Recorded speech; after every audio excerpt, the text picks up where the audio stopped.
When it comes to nutrition, I'm sure we've all heard the very popular saying, you are what you eat. I agree with that 100%. Eating the right food can absolutely be life-changing.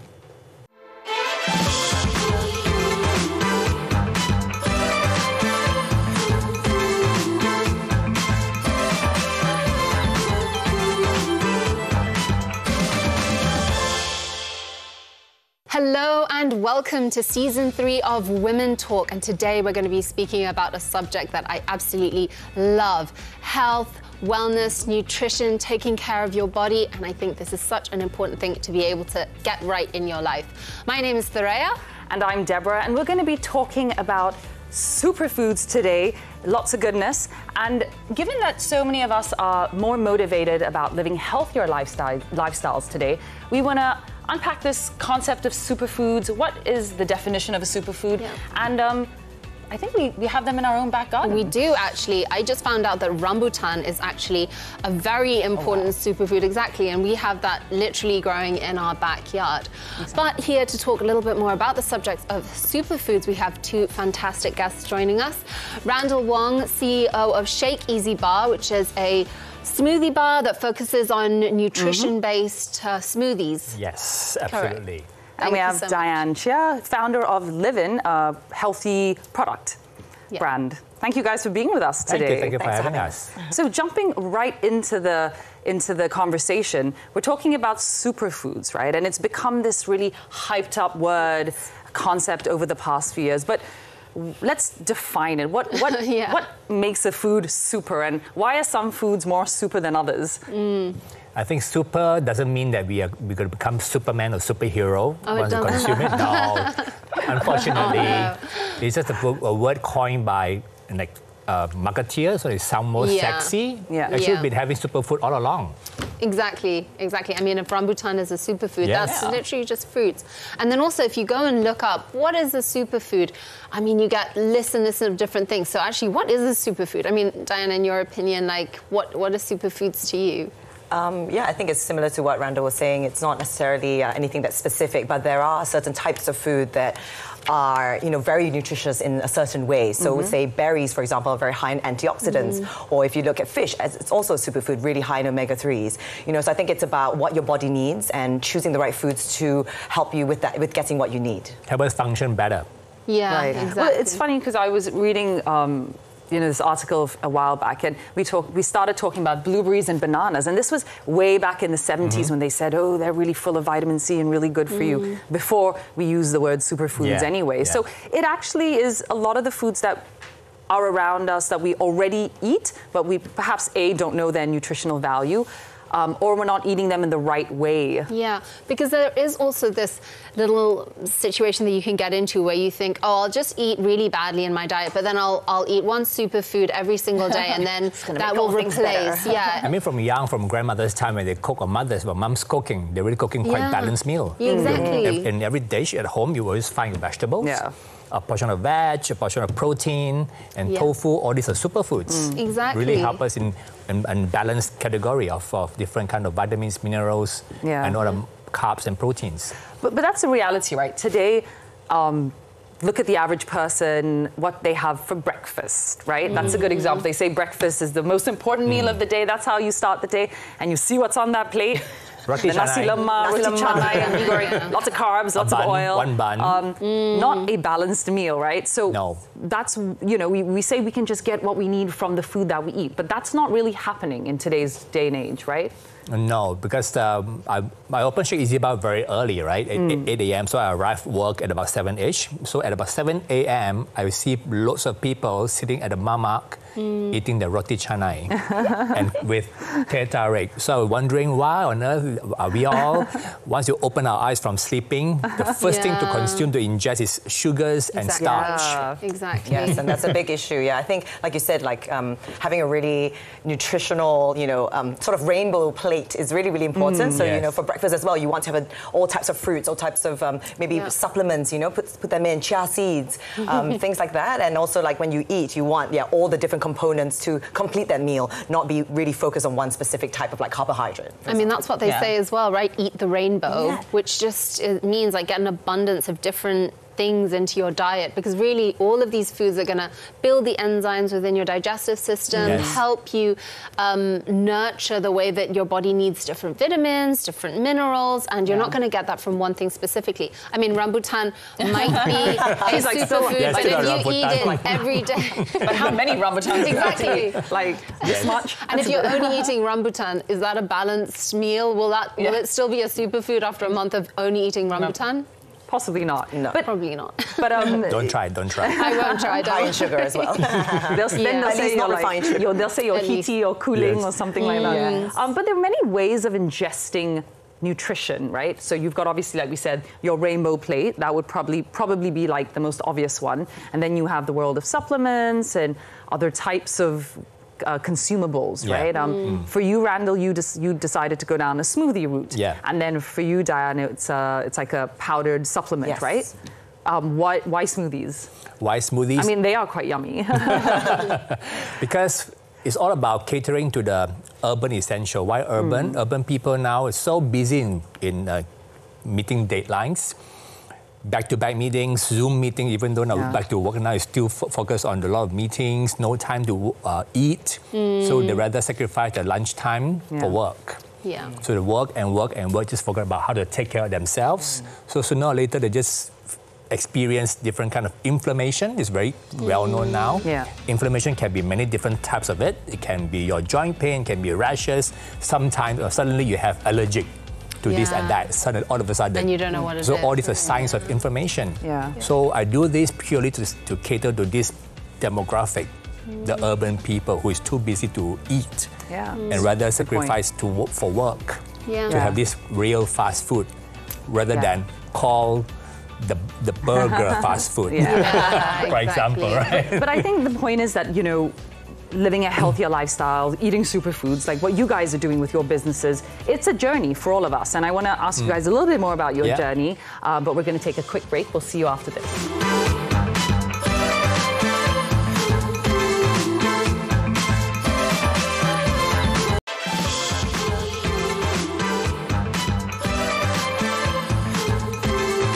Welcome back to Women Talk, where we are speaking a little bit about nutrition and how to take care of your body. And I want to quickly jump to Diane, who we have here on the show, and ask you a little bit about your own health, wellness, and nutrition journey. How did you get to doing live-in?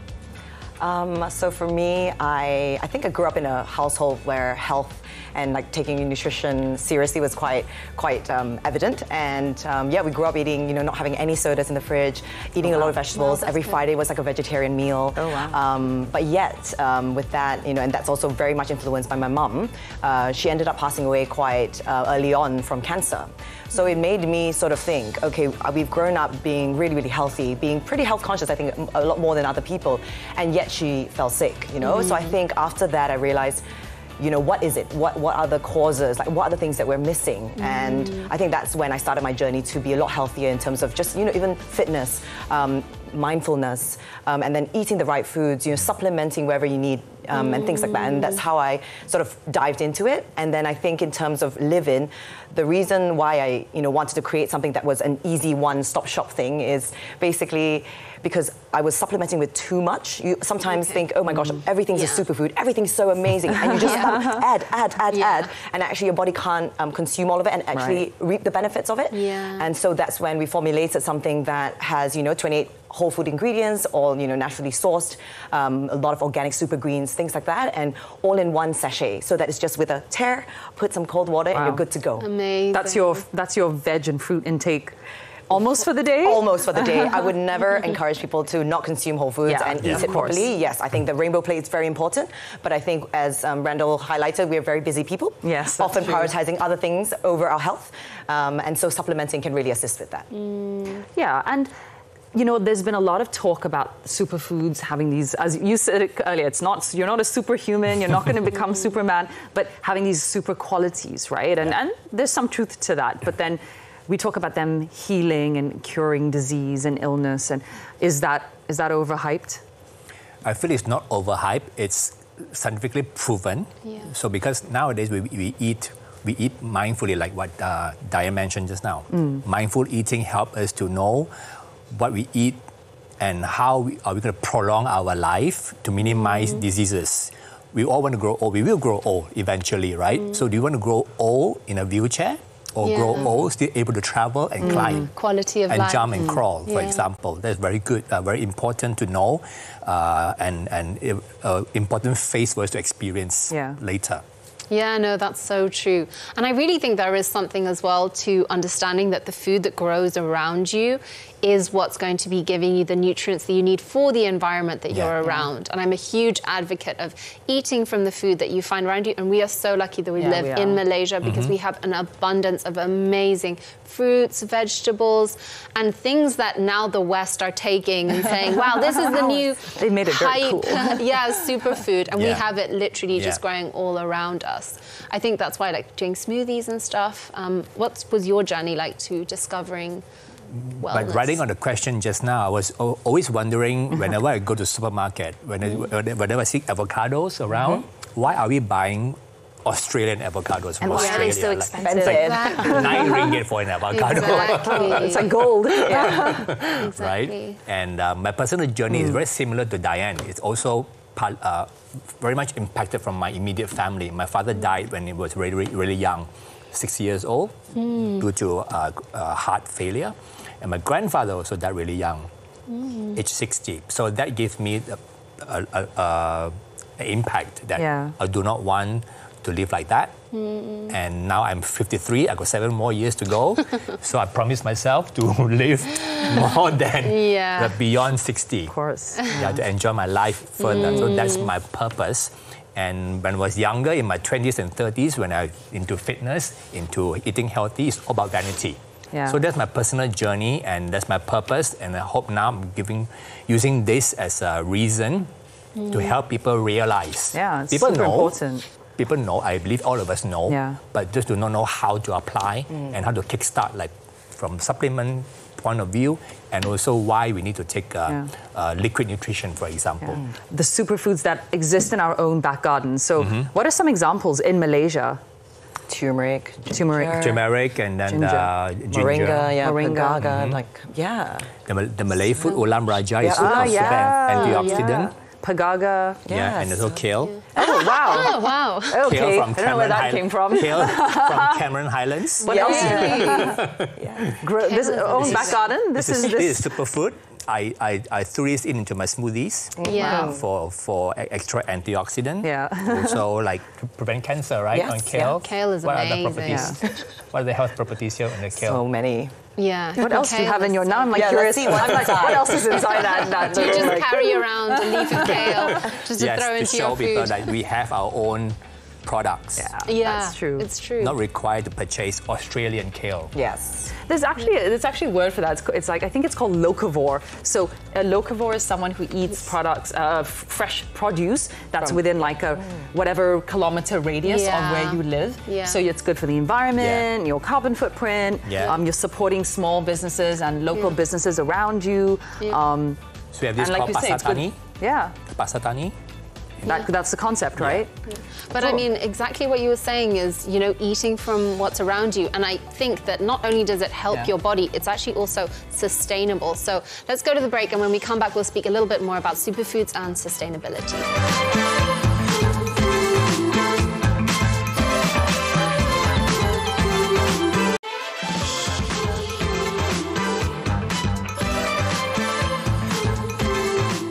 Hey everyone, welcome back to Women Talk, and we are talking about superfoods, and I'm here with my kale, courtesy of Randall over here. You love that thing now. I know I do. It's nice.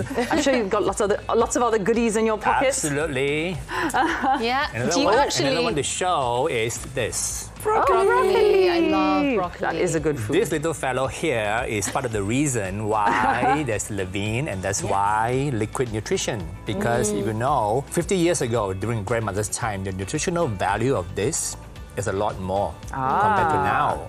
Something's changed. A lot of changes, like climate change, right? Soil depletion. So the broccoli right now is like 50% less nutrition.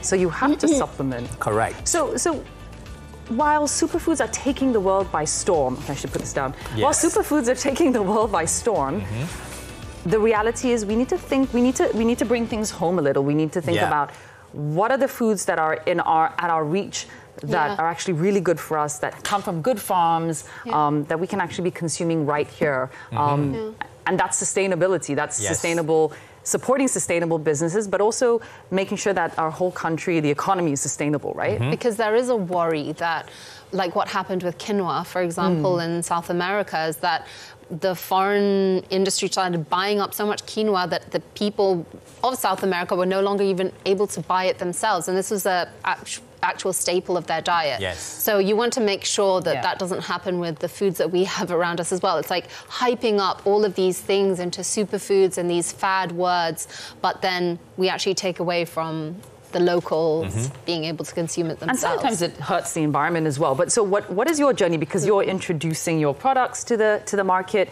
and then that has to come with an education, right? Yes. Diane? Yeah, I think educating people that, there are all of these types of ingredients that are just right at your fingertips, and going and looking at, the labels, sort of seeing where it's sourced, again, carbon footprint, things like that. We should just be a bit more cognizant of it and make a bigger effort to purchase those kind of items. And I think if we talk about it a bit more, like Google is an amazing tool, right? Like if we just do some research, there's actually so much out there that we can absorb, and you'd find that actually if you just spend the time to do that, you listen to some podcasts, for example, like Dr. Andrew Huberman is someone that I love to follow just to see what's what's the hottest thing at the moment. But I just think like educating yourself and looking at labels, speaking to other people, seeing how it works for you, yourself, your body, things like that. It's really, really important. Randall, when it comes to creating your smoothies, do you use a lot of local products as well? Do you try and incorporate local when it comes to... Lots of local, especially fruits, for example, right? So because fruits, you've got multicolored fruits. That's the reason why there are different colors in our food. So color is a message to tell us it has a different healing properties. This color heals this, that color heals that.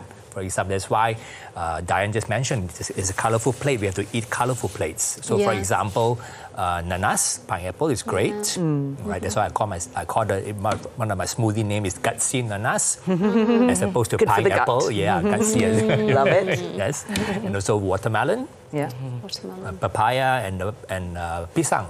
Pisang emas. I don't buy imported pisang. I buy only pisang emas or pisang rastali, for example. So good. Also, you see a lot of cafes now out there using local jackfruit as being part of the ingredient. That's another big one.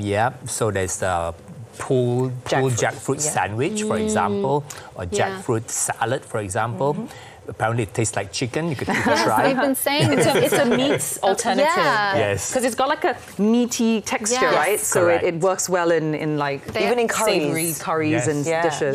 Apparently it's taken New York by storm, and they're eating jackfruit now.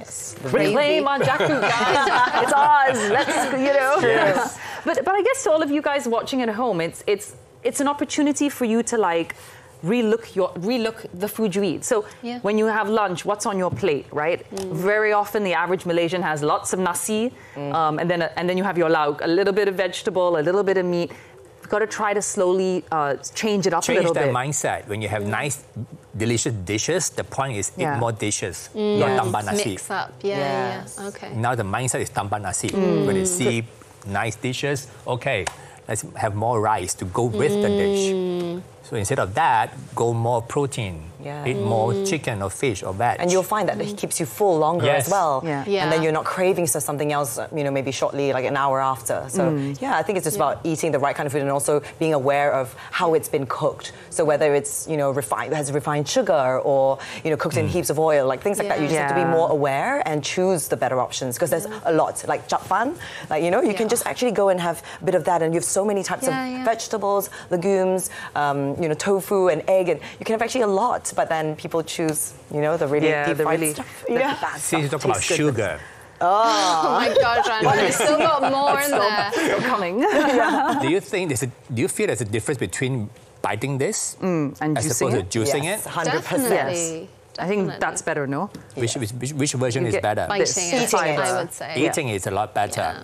Because it's very dangerous when we start juicing it, because juicing it will give you like only half glass full, and then you end up having 10 apples. And then you say not enough. Okay, let's put more. Let's put more. Let's put more. And in the end, you just gain weight. Too much sugar. And it's just sugar with no fiber. Correct, and no fiber.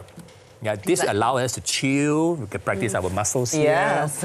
Enjoy. I think that's what's so interesting, though, as well. Like in all of these conversations, like we talk about superfoods, but I think in many ways, superfoods is really all around is all us. around us, All and it's around us. everything that you eat. I mean, when I sit down and my mum makes me food, the love and the goodness that she's put in, the sourcing of all the different products, like I would call that a superfood because it makes me feel amazing, and I know she's done it with so much love. And I think that we can all say the same. It's like have a variety of things, and it's not just about one specific product. And anyway, here and in a Malay restaurant, in a Chinese restaurant, in an Indian restaurant, you can find superfood everywhere. Everywhere. Tempeh is super good, Yeah, it's really good. super nutritious. So guys, you know, the decision sits with you guys. It's that choice to live healthier, to be healthier, and you live longer. And take it from the kale, the broccoli, and our pretty little apple sitting here, The matching my greens, dress. yes. No And coincidence, and yours, Sarah. Yeah, I hope it's been a really informative. You know, it's really interesting. We've learned a lot here today,